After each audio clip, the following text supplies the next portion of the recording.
Assalamu alaikum, chers frères et sœurs. Le peuple maudit de Israël. Une phrase qui semble résonner avec un mystère profond, une notion qui pourrait dérouter ou susciter la curiosité. Pourquoi parler de malédiction, alors que l'histoire d'Israël est généralement associée à celle d'un peuple élu par Dieu? Pourtant, au fil des siècles, des textes anciens aux événements historiques récents, l'idée que le peuple d'Israël aurait pu être maudit a traversé les cultures, les religions et les esprits. Il est crucial de comprendre que ce sujet va bien au-delà des simples récits bibliques. Il s'ancre dans une histoire complexe, où la théologie, les prophéties et les malheurs historiques sont intimement liés.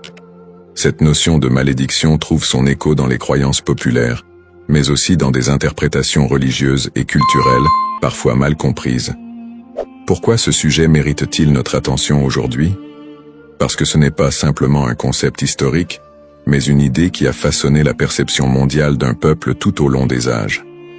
Pour bien saisir la portée de cette notion, il est indispensable de remonter aux sources historiques et religieuses, de comprendre le contexte dans lequel ces croyances ont émergé, et de démêler les faits des mythes.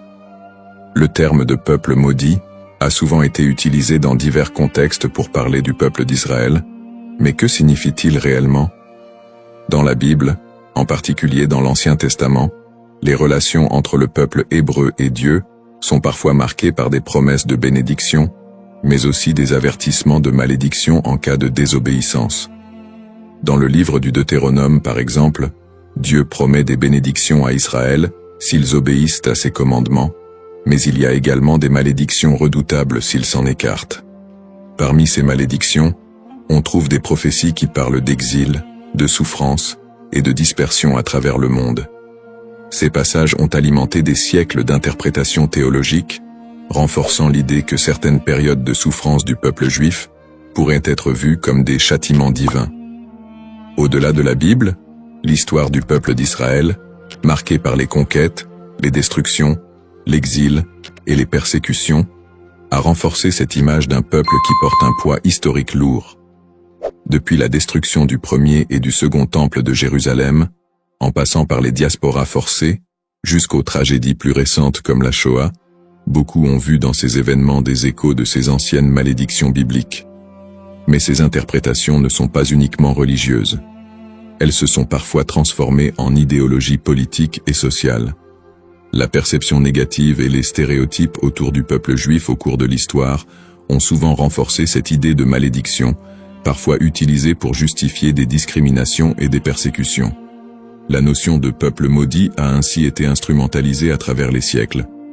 Avant de commencer cette vidéo, n'oubliez pas de liker cette vidéo, car cela nous donne beaucoup de force pour continuer à partager du contenu bénéfique.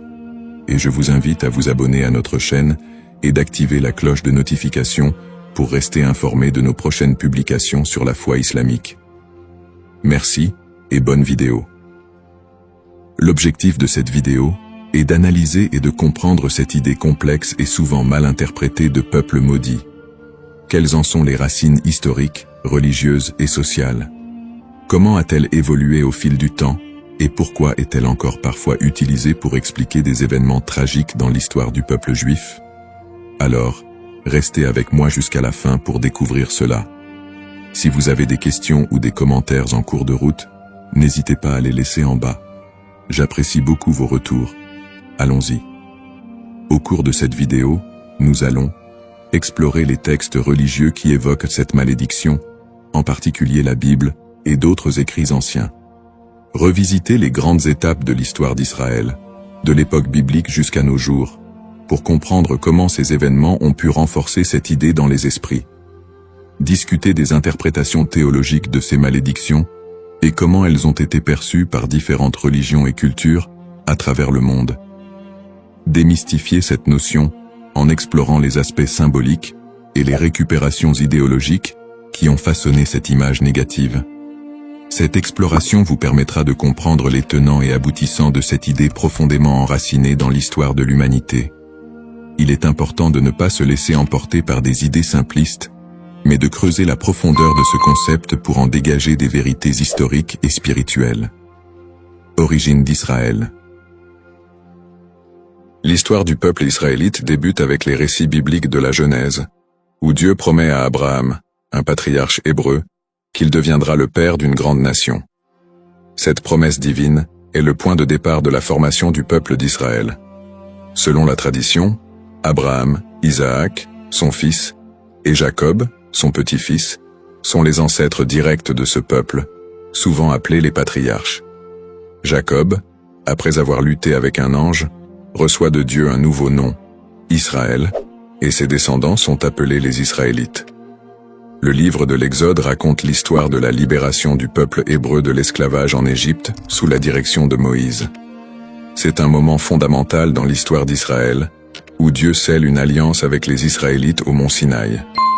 Dieu y remet les 10 commandements à Moïse, posant ainsi les bases des lois morales et religieuses qui guideront le peuple élu. Cette alliance est une promesse de protection divine en échange de l'obéissance aux lois de Dieu. À partir de là, Israël se constitue progressivement en nation, après la conquête de la terre promise sous Josué. Cette période est marquée par des hauts et des bas, alors que les Israélites tentent de rester fidèles à leur alliance avec Dieu. Toutefois, au fil des siècles, leur histoire est ponctuée d'infidélités religieuses, de guerres et de conquêtes par d'autres puissances, ce qui engendrera l'accomplissement de certaines prophéties de malédiction. Les prophéties et les malédictions. Dans l'Ancien Testament, en particulier dans le Deutéronome, Dieu fait à Israël des promesses de bénédiction conditionnelles à leur fidélité, mais également des avertissements de malédiction en cas de désobéissance. Le chapitre 28 du Deutéronome est l'un des textes clés qui évoque les conséquences potentielles de l'infidélité. Dieu promet prospérité et paix si le peuple respecte ses commandements, mais des malédictions terribles en cas de rébellion. Les malédictions incluent des catastrophes naturelles, des défaites militaires, des maladies, et finalement, l'exil et la dispersion parmi les nations étrangères. Parmi les prophètes qui ont développé cette idée de malédiction, Ézéchiel et Jérémie sont 2 figures centrales. Ézéchiel, actif pendant l'exil babylonien, insiste sur le lien entre l'exil du peuple et leur transgression. Il prophétise que la destruction de Jérusalem et l'exil sont des punitions divines pour l'injustice sociale, l'idolâtrie et l'infidélité religieuse du peuple. Toutefois, il apporte aussi un message d'espoir. Après le châtiment, un retour et une restauration sont possibles si le peuple se repent.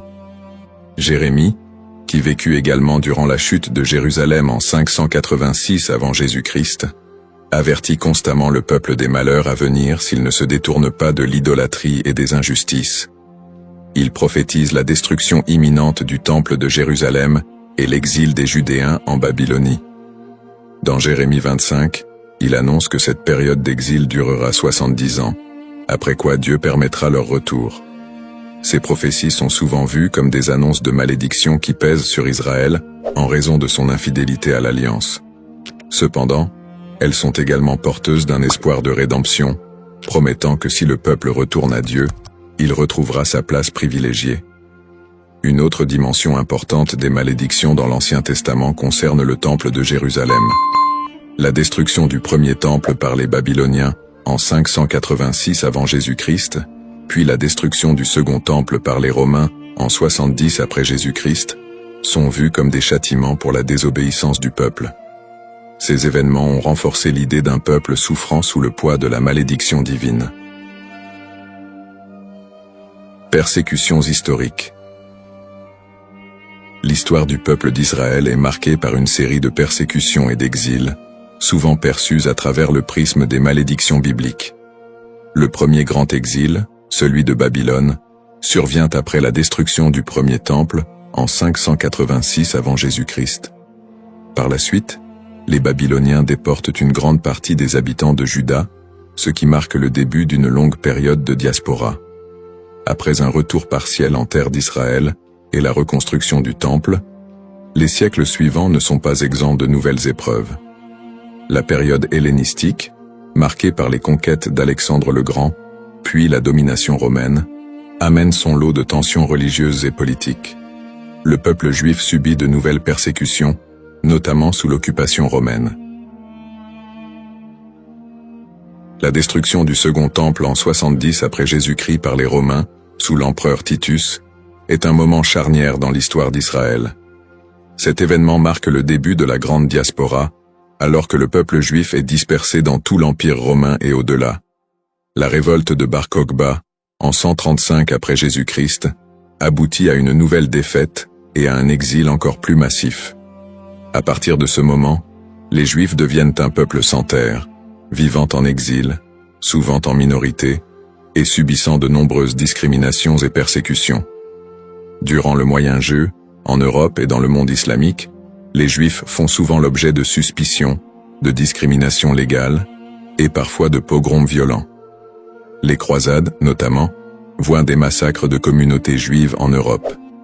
Les expulsions des Juifs d'Espagne, en 1492, et du Portugal en 1497, sont d'autres exemples de persécutions qui renforcent cette idée de malédiction. Dans ces périodes sombres, beaucoup d'historiens et de penseurs juifs eux-mêmes ont cherché à comprendre ces souffrances à travers les textes sacrés. Pour certains, ces malheurs étaient perçus comme la continuation des malédictions prononcées dans l'Ancien Testament. Pourtant, ces périodes de souffrance ne sont pas uniquement interprétées comme des châtiments divins, mais aussi comme des épreuves à travers lesquelles le peuple d'Israël serait purifié ou préparé à une rédemption future. Le 19e et le 20e siècle ne font qu'amplifier ces tragédies, avec l'émergence de l'antisémitisme moderne, culminant dans l'horreur de la Shoah, qui a vu l'extermination systématique de 6 millions de Juifs pendant la Seconde Guerre mondiale. Une telle catastrophe, d'une ampleur sans précédent, a profondément marqué l'identité juive et soulevé des questions sur le sens de cette souffrance historique. Conclusion du contexte historique. L'histoire du peuple d'Israël, tissée de moments de gloire, d'alliances divines, mais aussi de malédictions et de souffrances, reste une des plus complexes et des plus riches de l'humanité.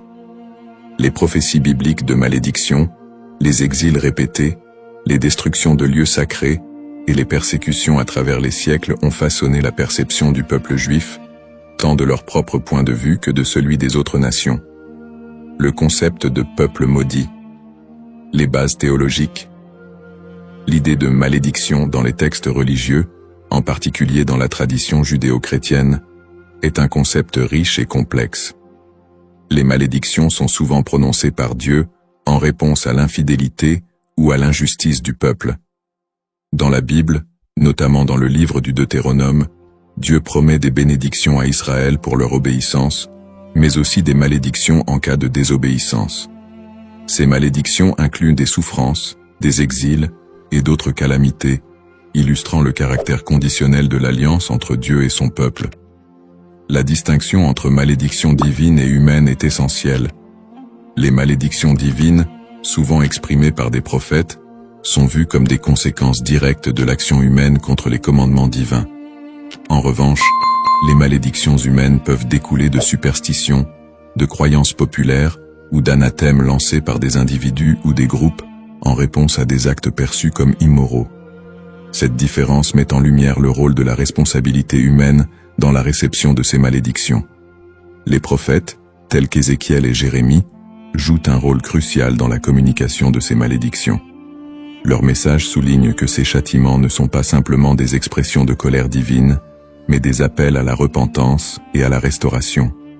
Ce cadre théologique souligne que les malédictions ne sont pas définitives et que le retour à la foi peut conduire à des bénédictions renouvelées.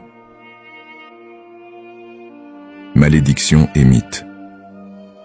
La notion de malédiction attachée au peuple d'Israël a donné lieu à de nombreuses interprétations populaires et mythes au cours des siècles.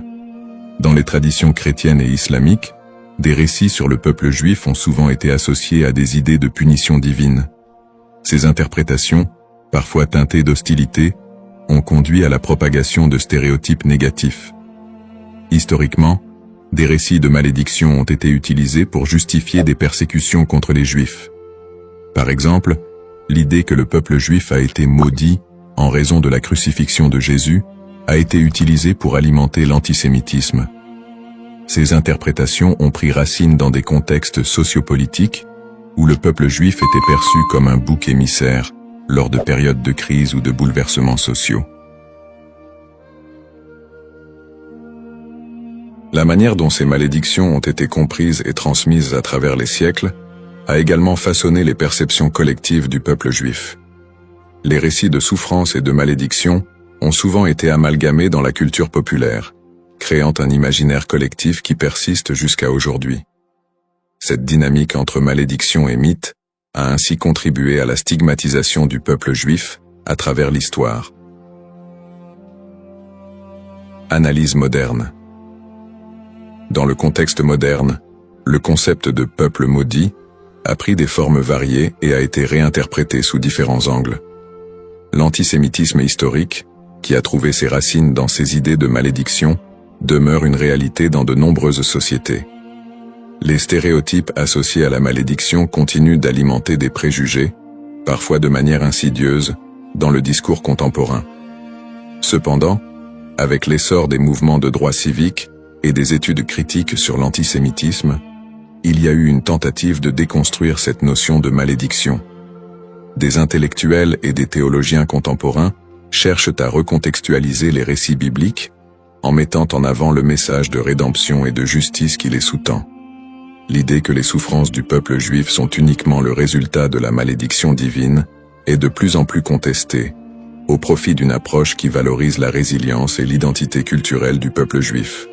De plus, dans le cadre des dialogues interreligieux, il est crucial de dépasser les interprétations qui associent la souffrance à une malédiction éternelle. Les traditions religieuses sont de plus en plus appelées à collaborer pour combattre les préjugés et promouvoir la compréhension mutuelle. Dans ce contexte, le concept de malédiction est réévalué, non pas comme une fatalité, mais comme une occasion de réflexion sur les injustices sociales et historiques. En somme, le concept de peuple maudit est profondément ancré dans l'histoire religieuse et culturelle.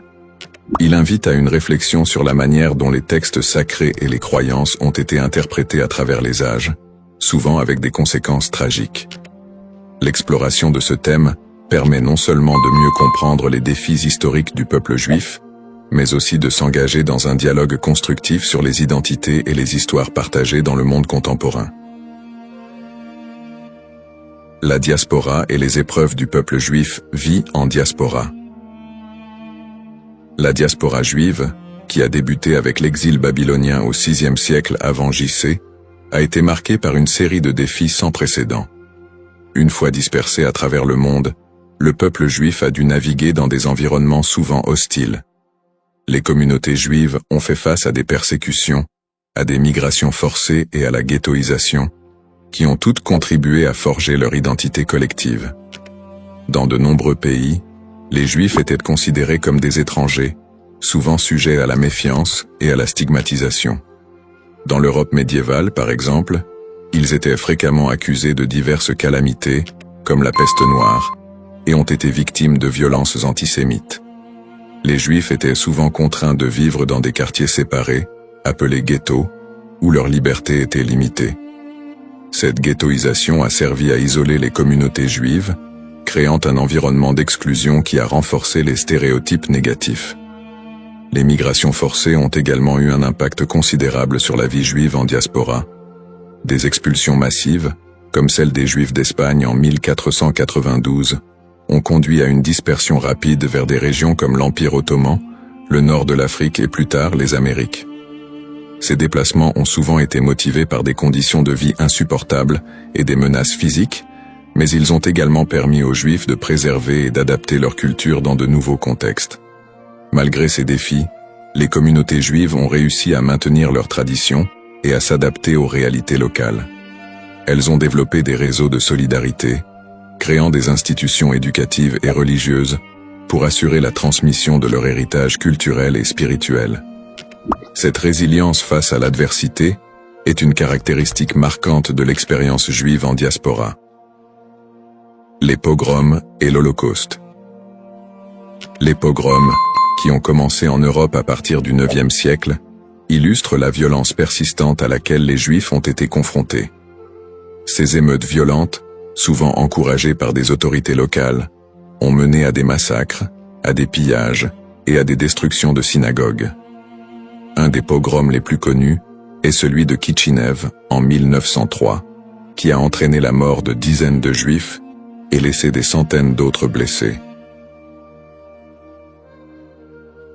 Le XXe siècle a vu la tragédie de l'Holocauste, un génocide qui a coûté la vie à 6 millions de Juifs pendant la Seconde Guerre mondiale.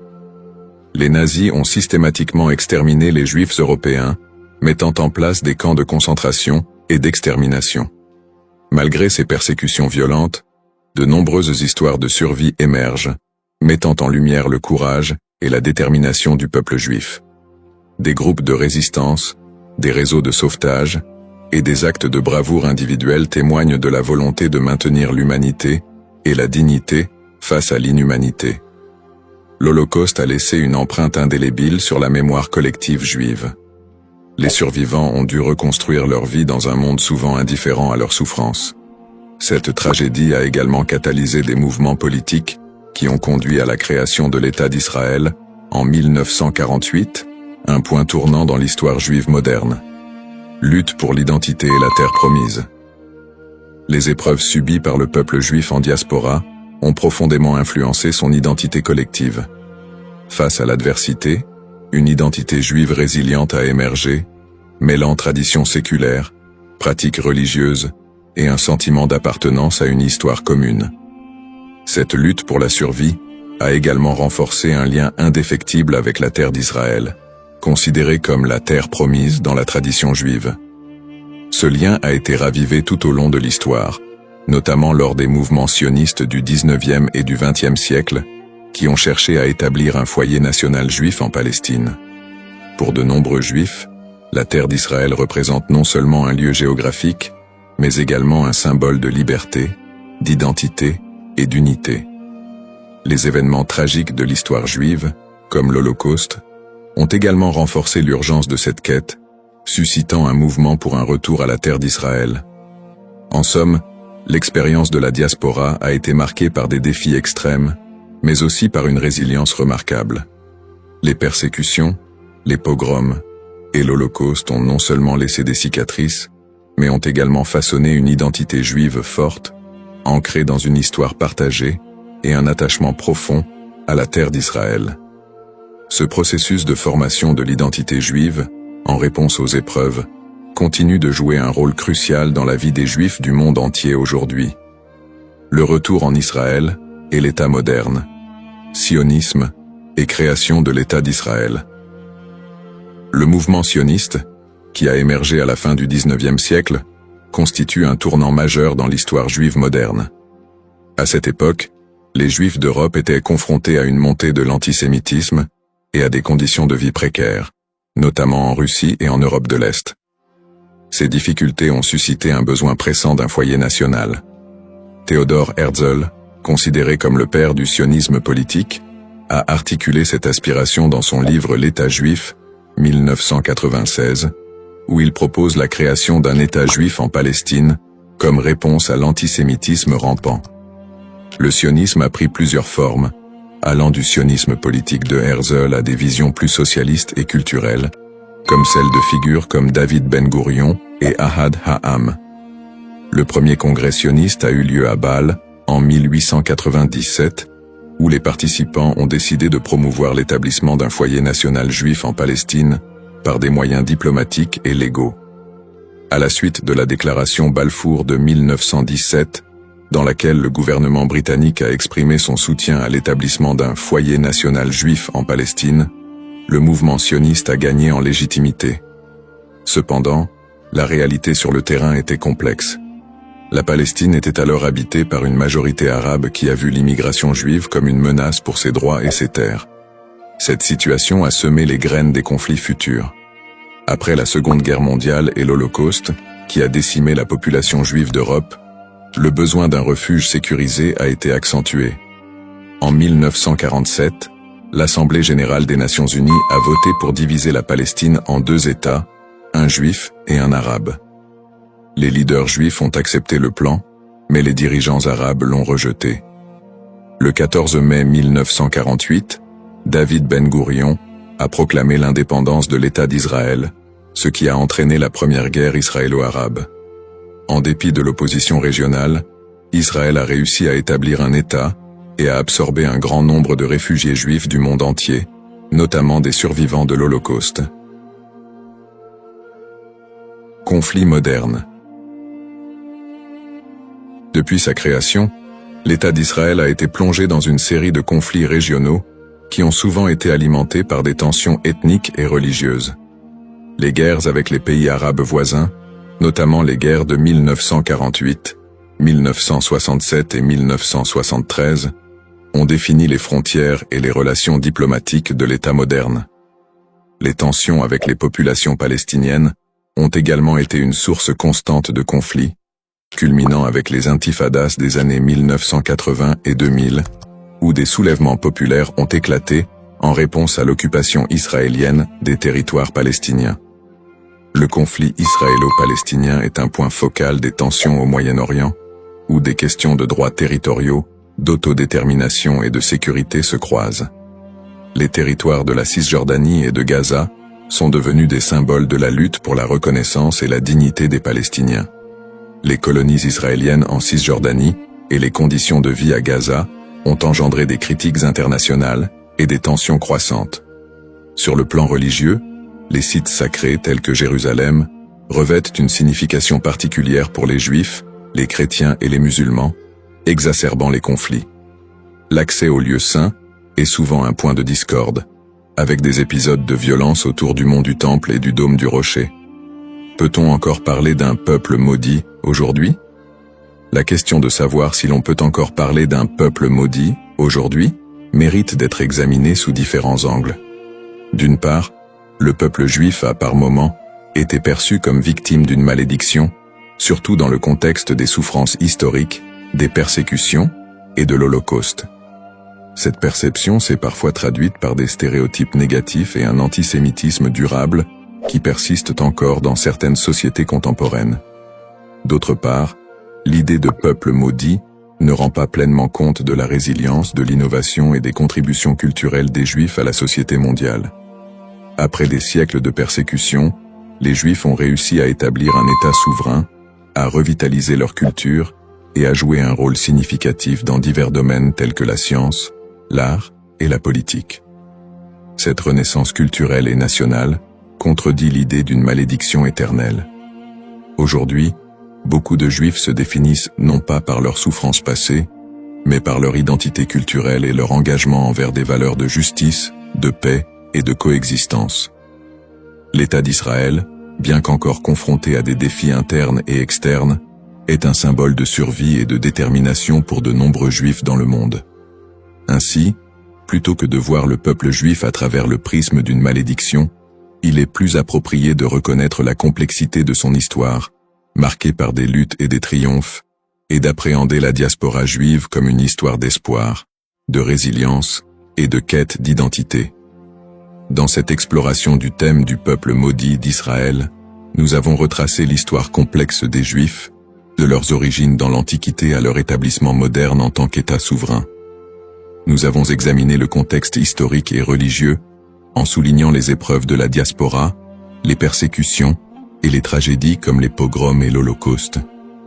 En analysant le concept de malédiction, nous avons également vu comment il a été utilisé pour justifier des stéréotypes et des violences à l'encontre des Juifs au fil des siècles. Nous avons ensuite discuté du mouvement sioniste qui a mené à la création de l'État d'Israël en 1948, ainsi que des conflits régionaux qui en ont découlé, notamment avec les populations palestiniennes. Ces tensions, alimentées par des enjeux historiques, ethniques et religieux, continuent de façonner la réalité actuelle du pays. En réfléchissant à l'évolution du terme « maudit », il est crucial de reconnaître qu'il a souvent été employé de manière péjorative pour désigner le peuple juif et justifier des injustices. Cependant, au fil du temps, cette notion a été déconstruite. De nos jours, parler de peuple maudit ne rend plus compte de la diversité et de la résilience des communautés juives. Au contraire, il est essentiel de voir le peuple juif comme porteur d'une riche culture, d'une identité dynamique et d'une volonté indéfectible de vivre et de prospérer, malgré les défis historiques. Pour conclure, j'invite chacun d'entre vous à approfondir ce sujet fascinant et complexe. Prenez le temps d'explorer les multiples facettes de l'histoire juive, d'écouter des voix variées et de réévaluer vos propres perceptions sur le peuple juif et son héritage. En favorisant la compréhension et l'empathie, nous pouvons tous contribuer à un dialogue constructif qui transcende les stéréotypes et promeut la paix et la coexistence. Le parcours historique du peuple juif est une leçon pour tous sur la résilience, l'identité et la quête de justice. Assalamu alaikum wa rahmatullahi wa barakatuh, chers frères et sœurs. Bienvenue sur notre chaîne, Parole d'Allah. Aujourd'hui, nous plongeons dans l'un des moments les plus spirituels de l'année, le mois de Ramadan. Ce mois béni, où les portes du paradis s'ouvrent et celles de l'enfer se ferment, est un moment de purification de l'âme et de rapprochement avec notre Créateur. Le Ramadan est une période durant laquelle notre lien avec Allah se renforce par la prière, le jeûne et surtout l'invocation, doua. Chaque prière et chaque doua prononcée en ce mois possède une force et une bénédiction particulière.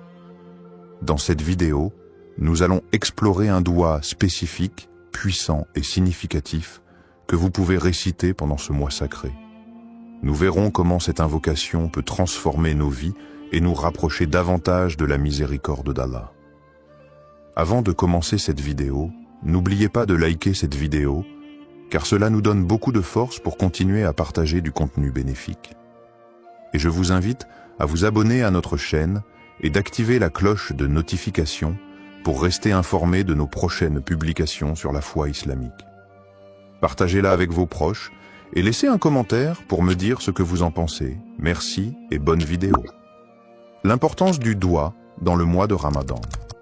Le mois de Ramadan est une période inégalée dans l'année où Allah accorde une miséricorde et une bénédiction infinie à ceux qui s'y consacrent pleinement.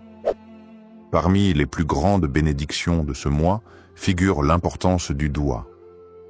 En effet, le prophète Muhammad, paix et bénédiction sur lui, a dit « Il y a 3 personnes dont l'invocation n'est jamais rejetée.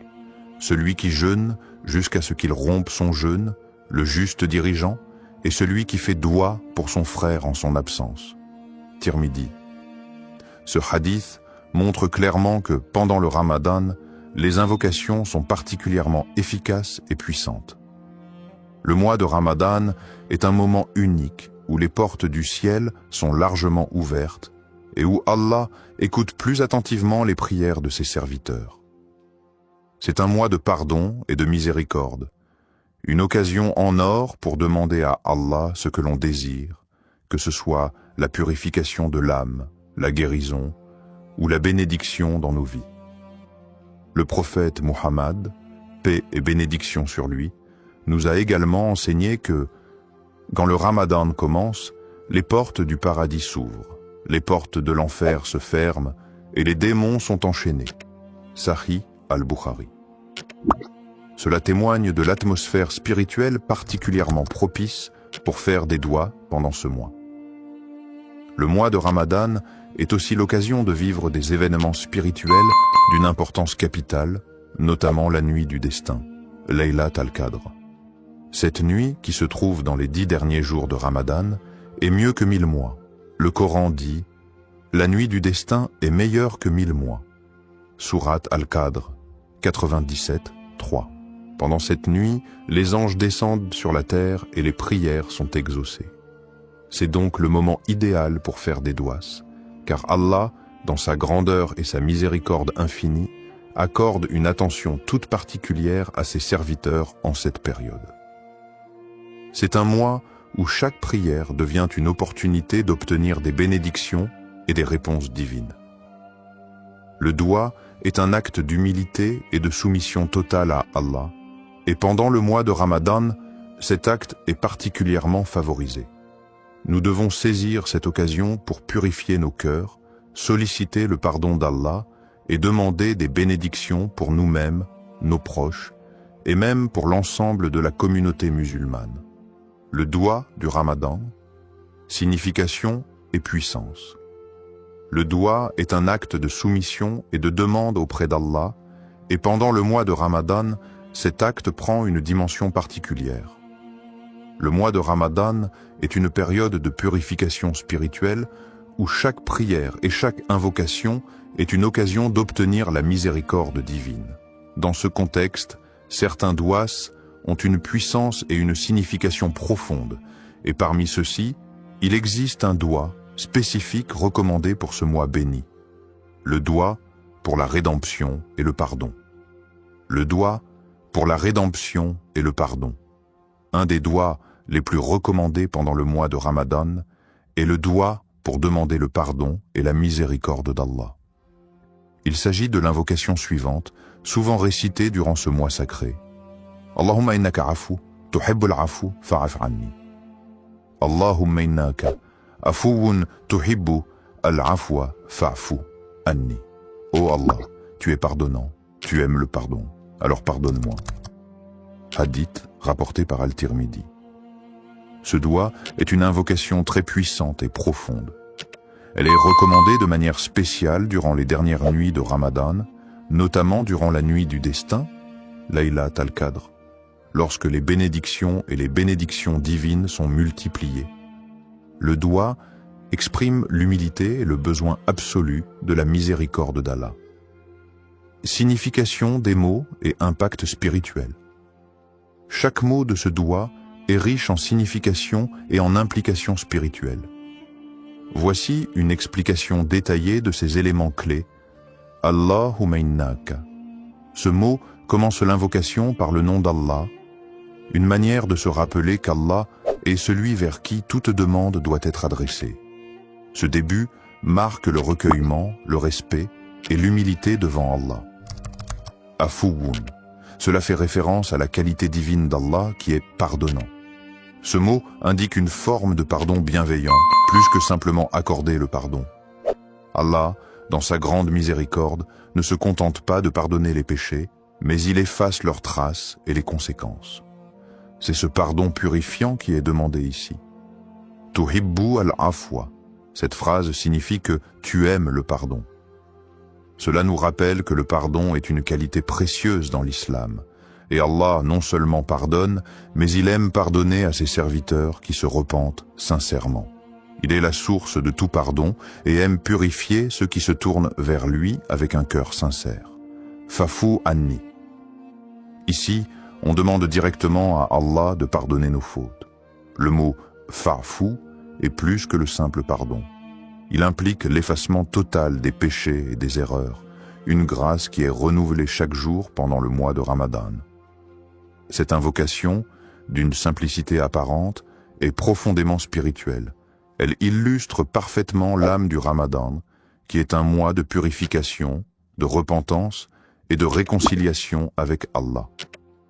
Le doua fait appel à la miséricorde d'Allah, à sa volonté de pardonner et à sa bienveillance infinie. Il invite les croyants à se tourner vers Allah avec une foi totale, en reconnaissant leurs faiblesses et en demandant une purification divine. Connexion à la miséricorde divine. Le mois de Ramadan est le mois où la miséricorde divine atteint son paroxysme. En demandant pardon, le croyant ne fait pas qu'accepter la rédemption de ses péchés, mais aussi il s'engage dans un processus de purification de l'âme. Allah nous enseigne dans le Coran que sa miséricorde couvre toutes choses, et cette miséricorde est particulièrement active pendant le mois de Ramadan. Le prophète Muhammad, paix et bénédiction sur lui, a dit « Celui qui jeûne pendant le mois de Ramadan avec foi et espérant la récompense d'Allah, ses péchés passés lui seront pardonnés. » Sahih al-Bukhari. Le doua pour le pardon est une clé pour accéder à cette miséricorde. Ce mois de Ramadan est, pour chaque musulman, une occasion de se libérer des chaînes de ses péchés, de se purifier et de se rapprocher de la clémence infinie d'Allah. La répétition de ce doua crée une connexion constante avec la miséricorde divine et rappelle aux croyants qu'Allah est toujours prêt à pardonner ceux qui reviennent vers lui avec sincérité. Bénédictions liées à l'écoute de ce doua. Les bénédictions de ce doua sont innombrables. Lorsque nous récitons cette invocation, nous sollicitons le pardon d'Allah et en retour, Allah nous accorde plusieurs bénédictions spirituelles. le pardon des péchés. Comme mentionné précédemment, réciter ce doigt avec foi et sincérité efface nos péchés, même les plus grands. La purification du cœur, la miséricorde divine, demandée dans cette invocation, purifie le cœur du croyant, enlevant l'orgueil, la colère et la rancune.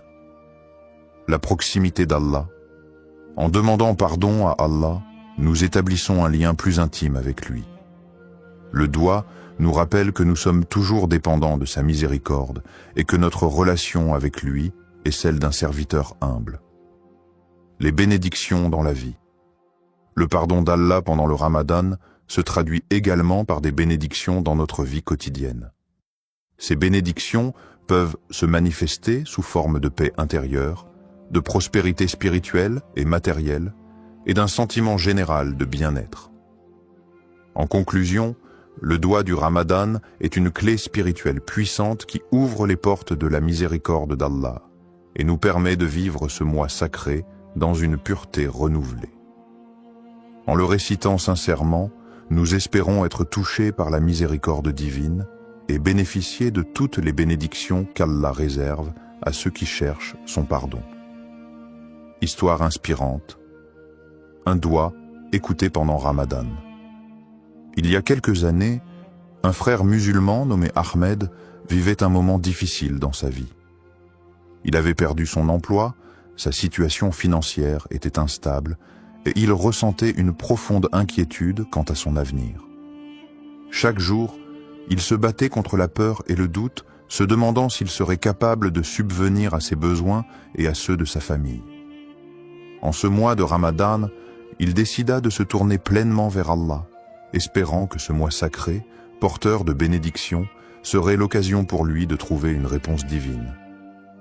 Ahmed avait toujours été un croyant fidèle, mais dans ces moments de détresse, sa foi était mise à l'épreuve. Il se souvint des paroles du prophète Muhammad, paix et bénédiction sur lui.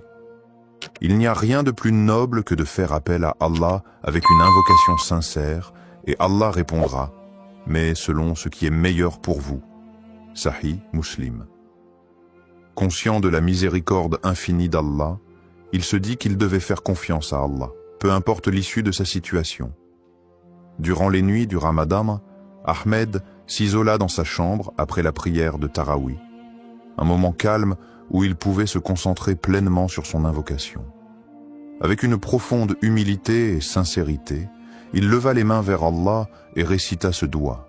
Allahumma inni abduk wa ibnu abdik wa ibnu ummatik, nasiyati biyadik, maadin fi hukmik, adlu fi qada'uk, asalika bikulli ismin huwa lak, سميت به نفسك أو أنزلته في كتابك أو علمته أحدا من خلقك أو استأثرت به في علم الغيب عندك أن تجعل القرآن ربيع قلبي ونور صدري وجلاء حزني وذهاب همي اللهم إني عبدك وابن عبدك وابن آمتك ناسيتي بيدك معذ في حكمك عدل في قضائك أسألك بكل اسم هو لك سميته به نفسك أو أنزلته في كتابك أو علمته أحدا من خلقك أو استأثرت به في علم الغيب عندك أن تجعل القرآن رب قلب ونور صدر وجلاء حزن وذهب همع.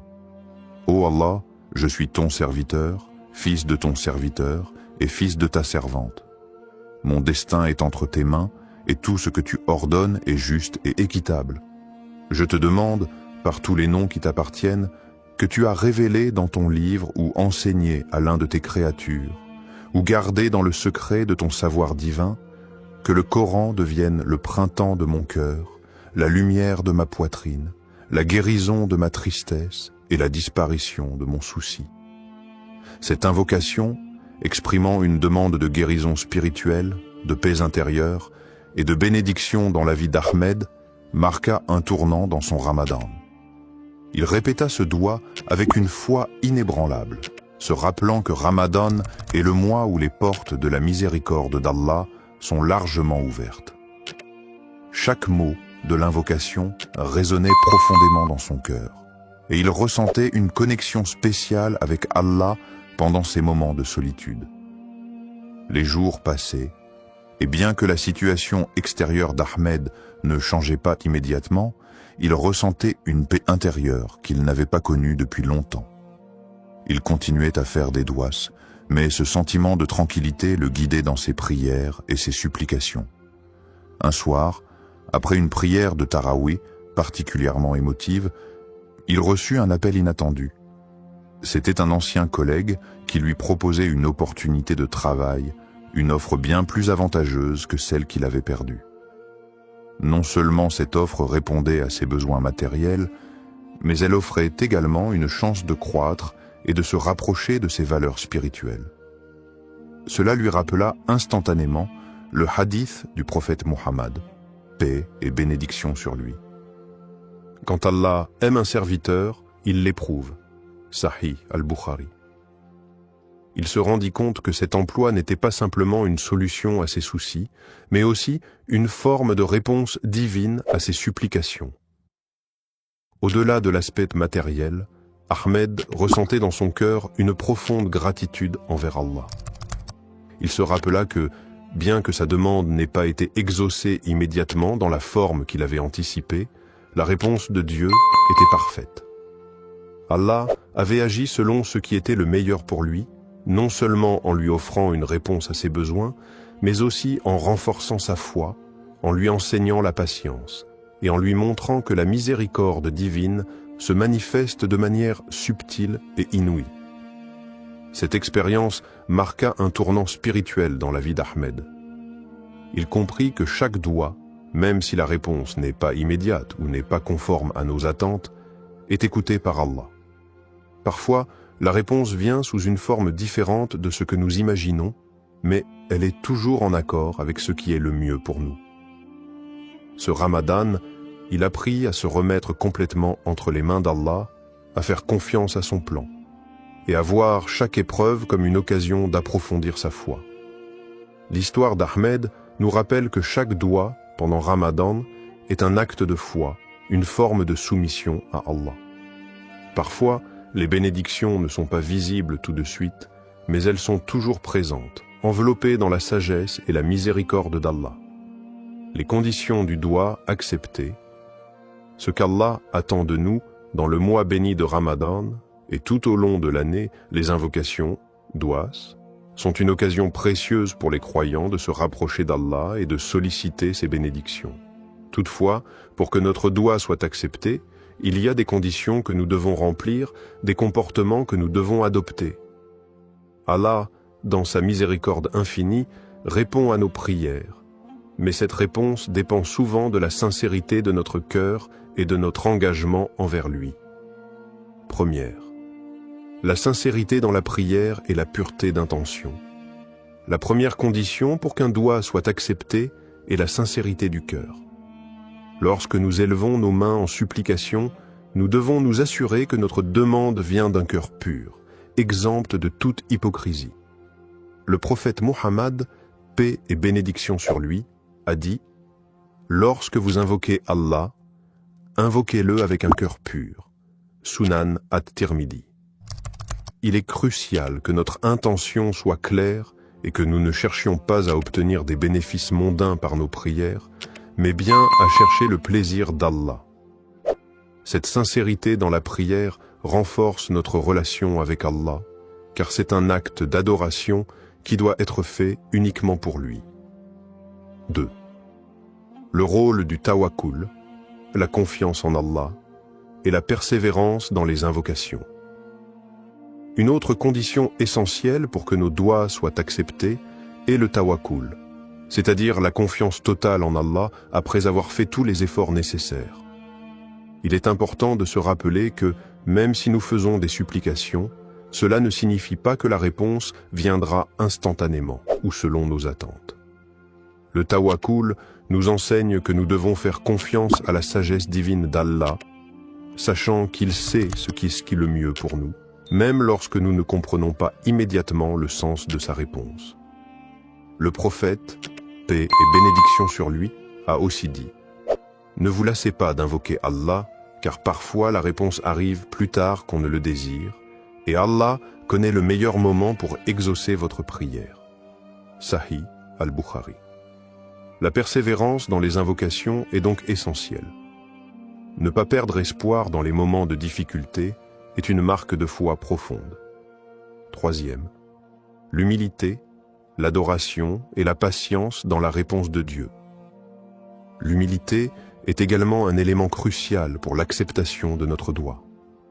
En élevant nos mains vers Allah, nous devons nous rappeler que nous sommes de simples serviteurs devant le Créateur, pleins de faiblesses et de manques. C'est avec humilité que nous demandons à Allah de répondre à nos besoins. L'adoration sincère d'Allah et le fait de se soumettre pleinement à sa volonté sont des moyens pour que nos invocations soient exaucées. De plus, il faut être patient face à la réponse d'Allah, qu'elle soit immédiate ou non. Parfois, la réponse divine peut ne pas arriver dans la forme que nous attendions, ou elle peut être retardée pour des raisons que nous ne comprenons pas. Le prophète Muhammad, paix et bénédiction sur lui, nous enseigne que la patience dans l'attente de la réponse d'Allah fait partie intégrante du processus. Allah nous dit dans le Coran, « Et ton Seigneur dit, invoquez-moi, je vous répondrai. » Sourate Ghafir 40-60. Mais cette réponse peut arriver de manière différente, sous forme de bénédiction, de protection ou de tests qui renforcent notre foi. En conclusion, pour qu'un doua soit accepté, nous devons répondre à ces conditions essentielles, la sincérité de l'intention, la confiance totale en Allah, tawakkul, la persévérance dans les invocations, l'humilité dans notre supplication et la patience face à la réponse de Dieu. En agissant selon ces principes, nous cultivons une relation spirituelle profonde avec notre Créateur, et nos doigts sont davantage susceptibles d'être exaucés. Mais au-delà de l'exaucement immédiat, nous devons toujours garder à l'esprit que chaque réponse d'Allah est parfaite et qu'elle vient dans le meilleur des moments et selon sa sagesse infinie. Le doua comme moyen de purification spirituelle. Le mois de Ramadan n'est pas seulement une période de jeûne et d'abstinence, mais également un moment sacré de purification spirituelle. C'est une occasion unique pour les croyants de se rapprocher d'Allah, de purifier leur âme et de renforcer leur foi. Parmi les moyens les plus puissants pour accomplir cette purification, il y a le doua ou l'invocation. Le doua pendant Ramadan ne sert pas seulement à demander de l'aide ou des bénédictions, mais il joue un rôle essentiel dans le processus de purification du cœur et de l'âme. Premier, le doua comme outil de purification du cœur. Lorsqu'un croyant fait un doua, il se tourne vers Allah avec sincérité et humilité, cherchant sa miséricorde et son pardon. Cet acte d'invocation permet de purifier le cœur en le débarrassant de tout orgueil, de tout mal et de toute négativité. Le prophète Muhammad, paix et bénédiction sur lui, a dit « Il n'y a rien de plus purifiant pour le cœur que de se rappeler d'Allah. » Sahih Muslim. Ainsi, chaque doua est une occasion de purifier son cœur en se souvenant constamment de la grandeur et de la miséricorde d'Allah. Le doua permet également de renforcer la relation intime avec Allah.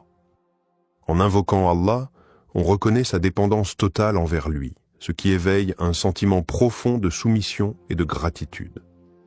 Ce processus aide à purifier le cœur des distractions mondaines et à focaliser notre attention sur ce qui est véritablement important dans la vie, l'adoration d'Allah.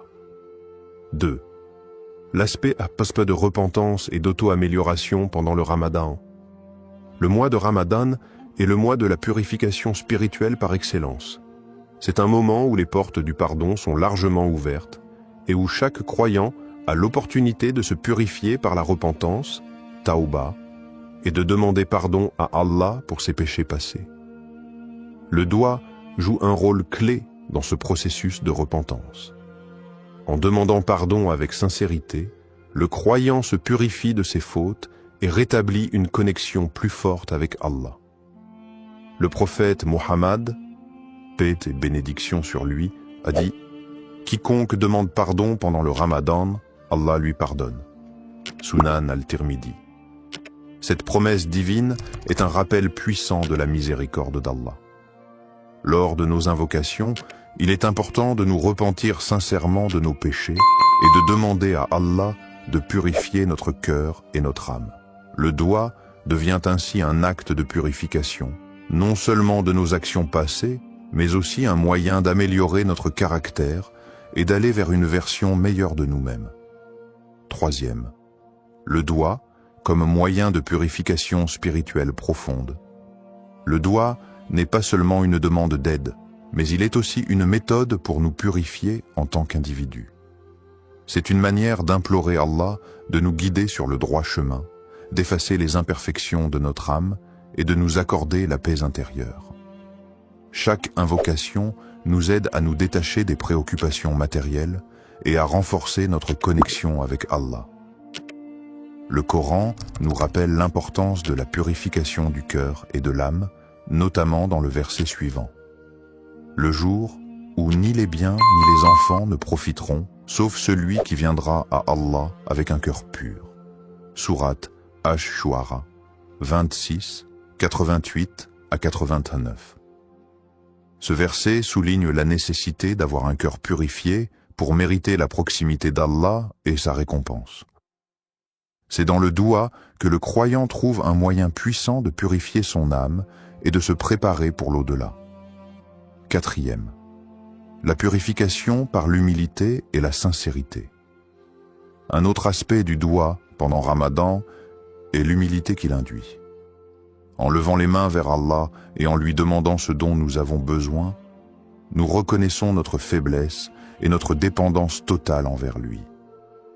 Cette humilité est un moyen puissant de purifier notre cœur, car elle nous libère de l'orgueil et du sentiment d'autosuffisance qui peut parfois entraver notre spiritualité. Le prophète, paix et bénédiction sur lui, a dit « Celui qui est humble pour Allah, Allah l'élèvera. » Sahih Muslim. En étant sincères et humbles dans notre invocation, nous permettons à Allah de purifier notre cœur et de nous élever spirituellement. Le doigt devient ainsi une forme d'adoration en soi, un acte de soumission à Allah qui nettoie l'âme et éveille une conscience spirituelle plus profonde. C'est à travers cette pratique régulière que nous pouvons espérer purifier nos intentions, notre cœur, et nous rapprocher davantage de notre Créateur. Conclusion, le doigt, pendant le mois de Ramadan, n'est pas simplement un acte de demande, mais une forme de purification spirituelle qui nous aide à nettoyer notre cœur, à nous repentir et à nous améliorer spirituellement. En nous tournant vers Allah avec sincérité, humilité et foi, nous pouvons purifier nos âmes des péchés et des distractions du monde. Le mois de Ramadan, avec ses bénédictions et sa miséricorde infinie, est l'occasion idéale pour accomplir cette purification, se rapprocher d'Allah et renforcer notre engagement à mener une vie pure, pleine de foi et de dévotion. L'écoute du doigt et l'acceptation de la volonté d'Allah. Lorsqu'un croyant fait un doigt, il se soumet à la volonté divine et attend la réponse d'Allah avec foi et confiance. Cependant, il est important de comprendre que la manière dont Allah répond à nos invocations peut ne pas toujours correspondre à ce que nous attendions ou désirions immédiatement. L'acceptation de la volonté d'Allah, même quand la réponse à notre doigt semble différente de ce que nous avons demandé, est un aspect fondamental de la foi musulmane. Cela relève de la conviction profonde que tout ce qu'Allah fait est pour notre bien, même si nous ne comprenons pas toujours les raisons de sa réponse. Premier, croire que toute réponse divine est pour notre bien. Le prophète Muhammad, paix et bénédiction sur lui, a dit « Il se peut que vous détestiez quelque chose alors qu'Allah a placé un grand bien dans cela. » Sourate Al-Baqarah 216. Cette parole nous enseigne que même lorsque la réponse d'Allah semble être un refus ou un retard dans notre demande, cela peut être en réalité un bien pour nous. Allah, dans sa sagesse infinie, connaît ce qui est meilleur pour nous et parfois ce que nous demandons ne correspond pas à ce que nous avons réellement besoin. Il est aussi essentiel de comprendre que la réponse d'Allah peut se manifester de différentes manières, soit par l'exaucement direct de notre demande, soit par un retard dans la réponse pour tester notre patience et notre foi, ou encore en nous épargnant un mal que nous ne voyons pas. Le prophète Muhammad, paix et bénédiction sur lui, a dit « aucun de vos souhaits n'est perdu, il y a toujours une réponse, soit immédiate, soit différée, soit le mal est éloigné de vous. Cette acceptation de la volonté divine est ce qui nous permet de maintenir une relation de confiance et de soumission envers notre Créateur. Deuxième, l'adab du doigt, faire une invocation avec la bonne manière. Il est essentiel d'adopter la bonne manière, adab, lorsqu'on fait un doigt. Cela inclut plusieurs aspects. Faire preuve de sincérité, se tourner vers Allah avec humilité et respecter les moments propices pour invoquer, tels que les heures de la nuit, le vendredi ou pendant le mois de Ramadan. Le prophète, paix et bénédiction sur lui, a recommandé de commencer chaque doigt par des louanges pour Allah et des prières sur le prophète, puis de présenter notre demande avec dévouement et foi. La patience est également une partie essentielle de l'adab du doigt. Ne pas être pressé de recevoir une réponse immédiate et accepter que la réponse d'Allah arrive au moment qu'il a jugé bon est une forme de respect envers la sagesse divine. Il est aussi important de ne pas abandonner la prière, même si la réponse semble tarder. Le prophète, paix et bénédiction sur lui, a dit « L'invocation d'un croyant est toujours exaucée, tant qu'il ne se lasse pas et ne dit pas « J'ai prié, mais je n'ai pas eu de réponse ». Sahih Muslim. Troisième, la patience et la gratitude envers Allah. L'un des principes les plus profonds lorsqu'il s'agit d'écouter et d'accepter le doigt, c'est de développer la patience, sabre. Lorsque la réponse d'Allah tarde ou diffère de ce que nous attendions, il est crucial de faire preuve de patience et de ne pas perdre espoir.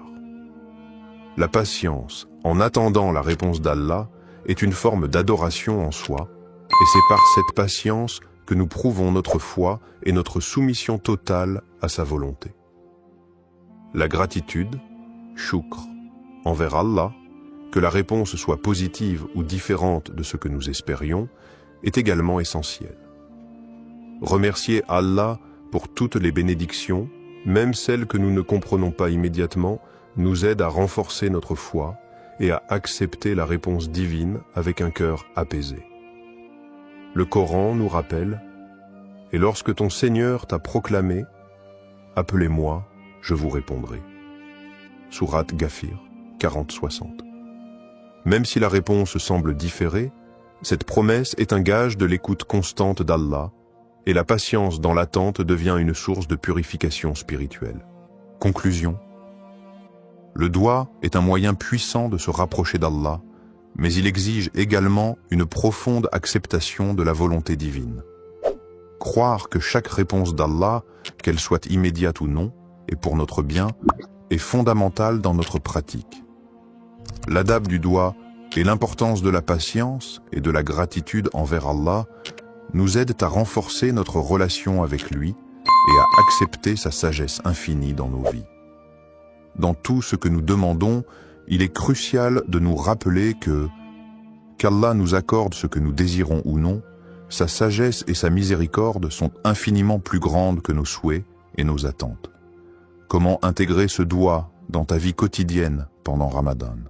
Le mois de Ramadan est un moment privilégié pour se rapprocher d'Allah, purifier son âme et renforcer sa foi. L'intégration du doigt dans notre routine quotidienne pendant ce mois sacré peut transformer notre expérience spirituelle. Voici quelques conseils pratiques pour faire de ce doigt une partie intégrante de ta vie de croyant tout au long de Ramadan. Premier, répétez le doigt pendant les prières obligatoires, salat. Les prières quotidiennes, salat, sont l'occasion idéale pour inclure ce doigt dans ton rituel spirituel. Après chaque prière obligatoire, prends un moment pour réciter le doigt en le répétant avec sincérité. Cela te permettra de renforcer ta connexion avec Allah à travers une prière structurée, tout en ayant l'opportunité de méditer sur chaque mot du doigt. Le mois de Ramadan, avec ses moments de tranquillité et de concentration spirituelle, est une période où tes prières peuvent être plus profondes et plus significatives. Ne limite pas ce doigt à des moments précis. Chaque salat est une occasion de répéter cet appel à la miséricorde divine.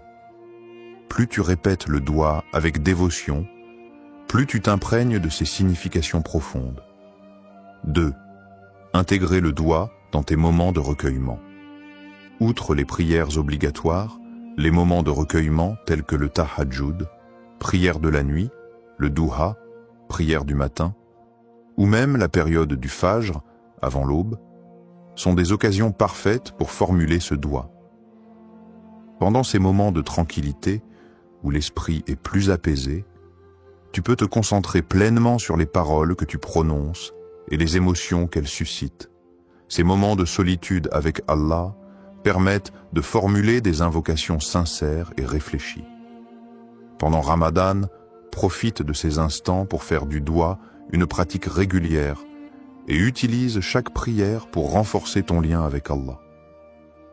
Le doigt pendant le tahajjud, en particulier, est une supplication qui est souvent exaucée, car ce moment est un des plus propices pour obtenir la miséricorde divine. 3. Méditer sur les significations profondes du doigt. Il est important de ne pas simplement réciter le doigt mécaniquement, mais de méditer sur les mots et leur signification. Lorsque tu récites ce doigt, prends le temps de réfléchir sur chaque phrase. Quel impact spirituel a chaque mot? Comment cela résonne-t-il avec ta situation personnelle, tes luttes, tes espoirs et tes désirs spirituels? Par exemple, en méditant sur les mots de demande de pardon et de miséricorde, tu peux comprendre combien ces qualités d'Allah sont immenses et comment elles affectent ta vie quotidienne. Chaque phrase de ce doigt peut être une opportunité d'introspection. L'important est de ne pas se contenter de la répétition, mais de vivre chaque mot avec une intention claire, ouverte à la guidance d'Allah. 4. Utiliser des moments de transition dans la journée pour répéter le doigt. Au-delà des prières formelles, utilise les moments de transition de ta journée pour intégrer ce doigt. Cela peut être pendant le temps que tu passes à la maison entre les prières, ou même lorsque tu fais des tâches quotidiennes. Par exemple, pendant que tu prépares le repas pour le suhour ou l'iftar, profite de ces instants pour répéter ce doigt dans ton cœur. Ces petites invocations pendant les activités quotidiennes peuvent renforcer ta présence spirituelle et te rappeler la bénédiction du mois de Ramadan. 5. Implique la famille et les proches dans l'invocation. Ramadan est aussi un mois de partage et de renouveau spirituel en famille et en communauté. Encourage ta famille, tes amis ou tes proches à faire le doigt ensemble. Lorsque vous êtes réunis pour l'iftar ou pour une prière en groupe, intégrez le doigt dans ce moment collectif. Cela peut renforcer l'effet spirituel du doigt, non seulement pour toi, mais aussi pour ceux qui t'entourent. Conclusion. Le mois de Ramadan offre une occasion en or pour renforcer notre relation avec Allah, et intégrer ce doigt dans ta routine quotidienne est une manière puissante de vivre pleinement ce mois sacré. Que ce soit pendant les prières formelles, les moments de recueillement personnel, ou même dans les petites actions de la vie quotidienne, chaque instant est une opportunité de se rapprocher d'Allah. En méditant sur les significations du doigt et en l'intégrant à toutes les facettes de ta vie, tu t'ouvres à la miséricorde d'Allah et tu renforces ta foi, faisant de ce mois un moment véritablement transformateur. Conclusion et appel à l'action. Le mois de Ramadan est une opportunité unique de se rapprocher d'Allah, de purifier notre cœur et de renforcer notre foi. Le doigt que nous avons exploré aujourd'hui est un moyen puissant d'attirer la miséricorde divine et de recevoir les bénédictions qu'Allah nous accorde généreusement pendant ce mois sacré. Je t'encourage à inclure ce doigt dans ta vie quotidienne pendant Ramadan, à le réciter avec sincérité et concentration, et à méditer sur ses significations profondes. Fais de ce doigt une partie intégrante de tes prières et de tes moments de recueillement. Que ce mois sacré soit une occasion de purification et de renouvellement spirituel. Si cette vidéo t'a inspiré, partage-la avec tes proches, ta famille et tes amis.